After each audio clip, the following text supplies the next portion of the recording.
আসসালামু আলাইকুম সুপ্রিয় শ্রোতা, আমরা বিগিনের পর্বের আগে 7টি ভিডিও শেয়ার করেছি।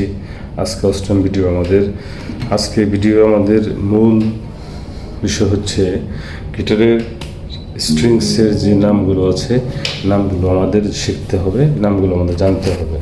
কারণ একটা পর্যায়ে আমাদের সব কিছু জেনে বাজাতে হবে। শুরুতে হয়তো বা আমরা দেখা যেতে পারে কিছু মুখস্থ শেপ কর্ড বা অনেক সময় বাজাতে পারি, কিন্তু যা আমাদের বৃত্তি করবে না।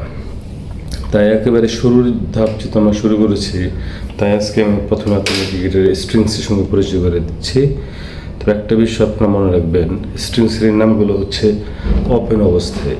ওপেন বলতে বোঝানো হচ্ছে কোনো স্ট্রিংস আমরা ধরি নেই, ধরা ছাড়া অবস্থায়। সে অবস্থায় যদি আমরা বিবেচনা করি, দেখেন সবচেয়ে নিচে যে তার স্ট্রিংস বা তারটা আছে, তার নাম হচ্ছে ই।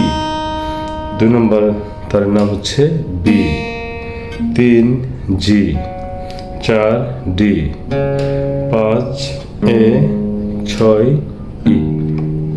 ই। এভাবে আসলে যদি আমরা 6 থেকে আসি তাহলে হচ্ছে ই, এ, ডি, জি, বি, ই। আর নিচ থেকে আসলে ই, বি, জি, ডি, এ, ই। এই নামগুলো আমাদের জানতে হবে এবং মনে রাখতে হবে। আর পাশাপাশি মনে রাখতে হবে এই নামগুলো হচ্ছে ওপেন স্ট্রিংস নাম। গিটার কোনো স্ট্রিংস না ধরলে অবস্থায় এই নামগুলো হয়। পাশাপাশি আরেকটা পয়েন্ট বা বিষয় আপনার মনে রাখবেন, ওপেন স্ট্রিংসের যে নাম হয় 12 ফ্রেট। এই দেখেন ঘরগুলো বলে ফ্রেট, আমরা আগে জানি 1, 2, 3, 4, 5, 6, 7, 8, 9, 10, 11, 12। ওপেন স্ট্রিংসের যে নাম হয় 12 ফ্রেটে ধরে বাজালে সেই নামে হয়। ওপেন স্ট্রিংসের নাম যদি ই হয় তাহলে 12 ফ্রেটে ধরলে হবে ই। 2 ওপেন বি, 12 ফ্রেটে ধরলে হবে বি। 3 জি, 12 ফ্রেটে ধরলে হবে জি।